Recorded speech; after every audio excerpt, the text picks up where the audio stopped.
नमस्कार, स्वागत है आपका हमारे खास प्रोग्राम में और मैं हूं आपके साथ पूनम शर्मा। प्रदेश की मुख्यमंत्री वसुंधरा राजे आज एक दिवसीय दौरे पर झालावाड़ पहुंची। पौधारोपण कर पेड़ों के संरक्षण की नसीहत के साथ स्थानीय निवासियों को कई तरह की सौगातें देते हुए जिले के विकास की बात कही गई। खास बात ये रही कि जिलेवासी बड़े ही खुश नजर आए। दिखाएंगे और क्या कुछ खास रहा इस दौरे के दौरान, लेकिन उससे पहले आज बात करेंगे उस कंपनी की जिसने बाड़मेर के लोगों को बेवकूफ बनाकर उनके साथ छल किया। 100 घर की बस्ती को रोशन करने का वादा जो किया था, आटा चक्की लगाकर 1 रुपए प्रति किलो आटा पीसने का भी वादा किया गया था, लेकिन कुछ महीनों के बाद हालात और तस्वीरें एकदम उलट हो गई। वो बस्ती आज उजाले की जगह अंधेरे में डूब गई है। रोशनी की राह में रोड़ा क्या आया, आज यही समझने की कोशिश करेंगे।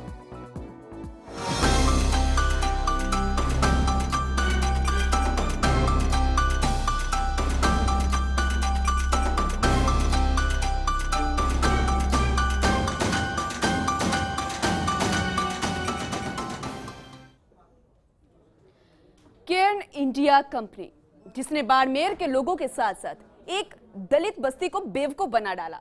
जिले के रावतसर गांव के पास लगाया गया था ये केयर्न इंडिया सोलर प्लांट और 100 घर की बस्ती को रोशन करने का वादा भी किया था।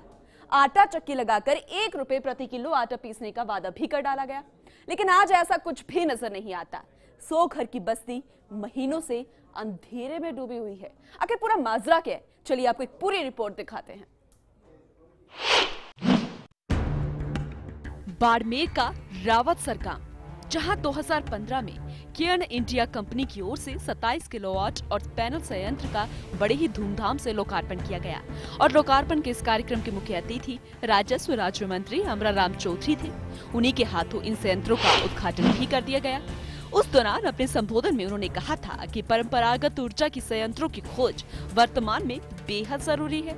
ऐसे में रावतसर गांव में अंधेरी ढानियों के बीच कंपनी की ओर से 27 किलोवाट का सौर ऊर्जा संयंत्र लगाने से ग्रामीणों को काफी फायदा मिलेगा।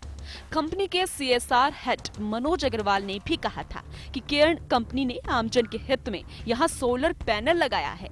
CSR मैनेजर रितु झिंगोन ने भी कह दिया कि इससे ढानियों में पढ़ने वाले बच्चों को रोशनी मिलेगी। और फिर मुख्य अतिथियों ने फीता काटकर संयंत्र का लोकार्पण कर दिया और प्लांट का अवलोकन हो गया। लेकिन ये क्या, यहाँ तो कुछ समय से सन्नाटा पसरा हुआ ही नजर आ रहा है। यहाँ तो ना कोई कर्मचारी है, ना ही कोई अधिकारी। और तो और जिस आटा चक्की को लगाकर 1 रुपया प्रति किलो आटा पीसने का वादा स्थानीय निवासियों से किया गया था, वो चक्कियां तो यहाँ पर धूल से सनी नजर आ रही है। मतलब साफ है कि कंपनी इस प्लांट को बंद कर चुकी है, लेकिन क्या वजह रही है? और वो स्थानीय निवासी जो उजाले के आश्वासन से बड़े ही खुश नजर आ रहे थे, उनका आज क्या कहना है, चलिए आपको सबसे पहले वही सुनवाते हैं। तो इसके लिए ज़मीन भी मैंने यहाँ व्यवस्था नहीं थी, तो मैंने ये ज़मीन की व्यवस्था करके इनको सारा साथ दे करके ये प्लांट लगवाया गया। बावजूद 1.5 साल के अंदर साल भर तो ये बंद रहा है, साल भर बंद ही रहा है, 6 महीने तक, क्योंकि महीने भर चला तो उसमें 2 महीने बंद रह गया। कई टाइम मैंने जिला कलेक्टर महोदय को इस मामले में शिकायत भी की है। 2 महीने तक तो चला था ये, 2 महीनों के बाद में ये फिर बंद हो गया, तो बावजूद महीने भर पड़ा रहा वैसे ही। उसके बाद में फिर कई तरह की तकनीकी खराबियां होने के कारण में ये बंद रहा, तो उद्घाटन श्री माननीय अमराराम जी चौधरी द्वारा किया गया। तो बाड़मेर जिले के रावतसर गांव में सोलर लाइट से रोशन करने के लाखों रुपए की लागत से लगे इस सोलर प्लांट में बिजली पहुंचने के कुछ महीनों के बाद से ही ये उपेक्षा का शिकार हो गया है। गांव में इस प्लांट से 2015 में कुछ समय के लिए बिजली से गांव ढानियों में रोशनी पहुंचाई भी गई थी, लेकिन अब सोलर प्लांट उपेक्षा का दंश झेलता हुआ नजर आ रहा है। चलिए आपको वजह भी समझा देते हैं। दरअसल कच्चे तेल के भाव में आई गिरावट के बाद कंपनी ने इस सोलर प्लांट की तरफ ध्यान देना ही बंद कर दिया। इसके बाद इस कंपनी को भी बंद कर दिया गया और दलितों के घरों में फिर से अंधेरा छा गया। और वो कंपनी द्वारा लगाई गई आटा चक्की का उद्घाटन तो राजस्व राज्य मंत्री अमराराम के हाथों से करवा दिया गया था, लेकिन ये एक बार भी शुरू नहीं हुई और अब ये बंद कमरे में धूल फांक रही है। रावतसर से दलित परिवारों के लोगों का कहना है कि कई बार जिला प्रशासन और कंपनी से शिकायत की गई, लेकिन उसके बाद भी सोलर प्लांट को शुरू नहीं किया गया और अब हम अंधेरे में रहने को मजबूर हैं और उनके बच्चों की पढ़ाई भी चौपट हो रही है। ये प्लांट लगाने से तो हमारे बड़ी समस्या हो गई। इससे ऐसा तो होता भाई नहीं लगाता सही रहता, पहले लगा दिया, नहीं तो हम गवर्नमेंट में कोई डिमांड भर के गवर्नमेंट लाइट लेता, वो भी नहीं ले सके। और इससे भी उजाला नहीं है, महीने में 5 दिन रहता है, कभी चलता नहीं। अभी जैसे ब्याह है, शादी है, कोई हमारा काम होता है, उस दिन तो ये लाइट हमारे कोई काम आती नहीं। अभी इससे कोई फ़ायदा तो हमारे को है नहीं। इससे ऐसा तो है भाई, नहीं हो तो क्या आप उठा के यहाँ से ले जाओ, ज़मीन तो खराब नहीं हो, ज़मीन दिया है, फिर ऐसा है कि भाई ये डिमांड भरा है, ये करना है, लेकिन इससे हमारे को तो कोई लाइट से फ़ायदा नहीं, हमारे तो अंधेरा ही अंधेरा है। ये तो लगा तब से बंद, ये महीने में 5 दिन चलता है, उसके बाद में बंद ही रहता है। वर्तमान में सोलर प्लांट के बंद होने से 100 दलित परिवार अंधेरे में हैं। ऐसे में अगर इस सौर ऊर्जा प्लांट को वापस शुरू करवाया जाता है तो कई घरों को बिजली मिल सकती है और साथ ही इससे विद्युत की भी बचत होगी। लेकिन इस तरफ किसी का भी ध्यान नहीं है। यहाँ के लोग अब प्रशासन से सवाल कर रहे हैं कि आखिर इतने बड़े बड़े वादे कर हमारे साथ छल क्यों किया गया। उजाले का सपना दिखा, आखिर क्यों अंधेरे में फिर से डुबो दिया गया। रोशनी की राह में जो रोड़ा है, आखिर उसे कब हटाया जाएगा। लेकिन अफसोस, ये सवाल ना तो कोई सुनने वाला है और ना ही कोई जवाब देने वाला। बाड़मेर संवाददाता दुर्ग के साथ पूनम शर्मा, फर्स्ट इंडिया। वहीं संवाददाता दुर्ग सिंह हमारे साथ जुड़ चुके हैं, उनका रुख करते हैं। दुर्ग सिंह, जब इसका अवलोकन किया गया था इस सोलर प्लांट का, तब उस वक्त क्या कुछ माहौल देखने को मिला था? अधिकारियों के साथ नेता भी वहां पर पहुंचे थे उद्घाटन के लिए, क्या बड़े बड़े वादे किए गए थे रोशनी को लेकर, और आज की तस्वीर क्या है, समझना चाहेंगे।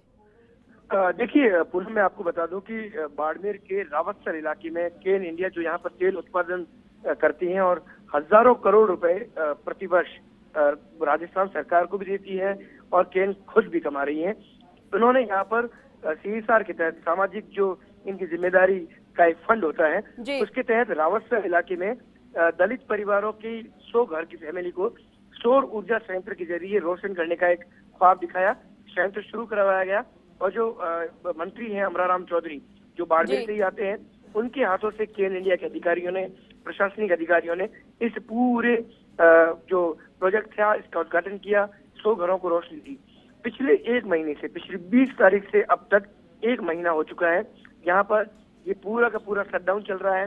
अंधेरे के अंदर वापस ये लोग जा चुके हैं। प्रशासन, केन इंडिया, सबसे इन्होंने इस मामले को लेकर बातचीत की, लेकिन हल के नाम पर अभी तक पूनम कुछ भी नहीं हुआ और ये लोग उसी जिंदगी को वापस जी रहे हैं जिस जिंदगी को उन्होंने आज से कुछ महीने पहले ये सोच के दरकिनार किया था कि अब वो सौर ऊर्जा के जरिए, जो केन इंडिया का बहुत बड़ा एक प्रोजेक्ट है, उसके जरिए अब वो वापस रोशन उनके घर हो चुके हैं।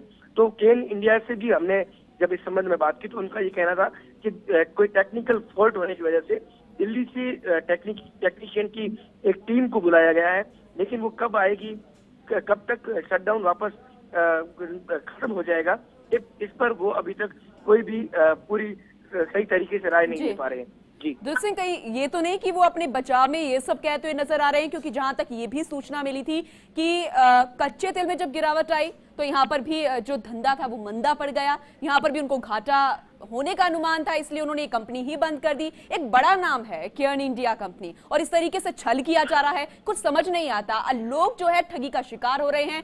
क्या कोई संभावना नजर आ रही है कि आने वाले समय में फिर से इस कंपनी को, इस सोलर प्लांट को शुरू किया जाएगा?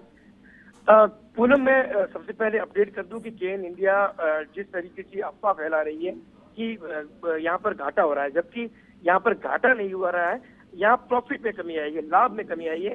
क्रूड ऑयल का प्रोडक्शन ठीक है, मैं इसका जवाब आपसे लूंगी। दुर्ग जी, अभी फिलहाल हमारे साथ अयोध्या प्रकाश जी जुड़ गए हैं केन कंपनी से, उनसे बातचीत कर लेते हैं। अयोध्या प्रकाश जी, स्वागत आपका फर्स्ट इंडिया में। हाँ, धन्यवाद जी। प्रकाश जी, यहाँ पर कंपनी को बंद कर दिया गया है बाड़मेर में, लोग बड़े परेशान हो रहे हैं। आश्वासन बड़े बड़े दिए गए थे कि उजाला होगा, लेकिन वो तो अंधेरे में डूब गया है, कंपनी बंद कर दी गई है, वजह क्या है? नहीं, मैं ये निवेदन करना चाहूंगा, ना तो कंपनी बंद हुई है, ना इसकी जो सामाजिक गतिविधियां हैं वो बंद हुई है। जिस जगह की और जिस प्रकरण की आप बात कर रहे हैं, वहां पर हमने पहली बार जो ऑफ ग्रिड विलेज है वहां पर सोलर एनर्जी के जरिए हमने वहां उनको बिजली से और विद्युत से जोड़ने का प्रयास किया था और 2 या 3 दिन पहले तक वहां पर जो विद्युत प्रवाह है वो जारी था। बाद में तकनीकी कारणों से उसमें व्यवधान आया, तो जो मेंटेनेंस करने वाली एजेंसी है उसको हमने कहा है कि उससे तुरंत ठीक करे और उस मेंटेनेंस एजेंसी का ये हमें वापस रेस्पॉन्स आया है कि इसका कोई पार्ट जो जिसमें खराबी आई है। अयोध्या प्रकाश जी, जैसा कि हमें सूचना मिल रही थी कि 1 महीने से ये कंपनी बंद पड़ी है। जब हमारे संवाददाता यहाँ पर गए तो ना कोई कर्मचारी नजर आया, ना ही कंपनी का कोई मालिक या कोई अधिकारी नजर आया। जी नहीं, मैं एक तो आपसे निवेदन करूंगा कि कंपनी बंद नहीं है, एक हमारा प्रोजेक्ट है जिसको एक लोकल एनजीओ और स्थानीय जो ग्रामीण है उनकी कमेटी है एक, जो कि उसको खुद, क्योंकि आप जैसा जानते हैं कि पब्लिक प्राइवेट पार्टनरशिप के जो भी प्रोजेक्ट होते हैं वो स्थानीय लोगों के द्वारा मैनेज होते हैं, तो स्थानीय लोगों की एक जो समिति है वो इसको मैनेज किया करती है और 1 महीने से जो बंद होने वाली बात है वो तथ्यों से परे है, ऐसा नहीं है। पिछले 3 या 4 दिन से जो कि तकनीकी खराबी आई है उसके कारण इसमें व्यवधान आया है। अयोध्या प्रसाद जी, ये भी सामने आ रहा था कि कच्चे तेल में गिरावटों के कारण यहाँ पर भी घाटे का अनुमान था और इसलिए आपने इस कंपनी को बंद करना सही समझा। फिलहाल जैसे कि आप कह रहे हैं कि कंपनी बंद नहीं की गई, लेकिन क्या ये बात भी जानकारी जो हमें मिल रही है, कितनी सच्चाई है इसमें, आप क्या कहेंगे? जी नहीं, कंपनी, हमने बाड़मेर के साथ में जो हमारा एक नाता है वो किसी घाटे या मुनाफे पर आधारित कतई नहीं है और तेल की कीमतें जब सबसे कम स्तर पर थी हाल के महीनों में, उस समय हमारे शायद सबसे अधिक सामाजिक कार्यक्रम, भले वो आरओ प्लांट के रहे हों या फिर सोलर पैनल का रहा हो या फिर शौचालय निर्माण, जो स्वच्छ भारत अभियान में जो हमारी सहभागिता है, वो सभी तरफ उतनी ही जारी है और बराबर रूप से हम सरकार जहां हमारे। लेकिन अयोध्या प्रसाद जी, क्या आपने जो आश्वासन उन ग्रामीणों को दिया था, उस दलित बस्ती को दिया था, क्या आपने वहां पर जाकर उनसे बातचीत करने की कोशिश की कि बिना बिजली के अंधेरे में किस तरीके से वो जीवन यापन कर रहे हैं, वो बच्चे जो कि अब उनकी पढ़ाई चौपट हो गई है? आखिर कब तक ये आश्वासन आप देते रहेंगे? क्या कोई संभावना है कि इस कंपनी को जल्द से जल्द शुरू किया जाएगा? आप उन गांवों की पीड़ा को बिल्कुल सही बयान कर रही हैं जो आजादी के 60-65 साल तक भी अंधेरे में जीवन यापन कर रहे थे और हमें ये बात कहने में खुशी है कि हमने एक ऐसा इनिशिएटिव लिया जब 6 दशक के बाद, 65 साल के बाद उनको बिल्कुल, और इसलिए हम सवाल कर रहे हैं कि आखिर क्यों उन दलित समाज के साथ, उस बस्ती के साथ एक बार फिर से छल किया गया, क्योंकि वही जो लोग हैं वो तो यही कहते हुए नजर आ रहे हैं कि बड़े बड़े वादे जरूर किए गए थे, रोशनी आएगी, लेकिन यहाँ पर तो रोशनी की बजाय अंधेरा हो गया है।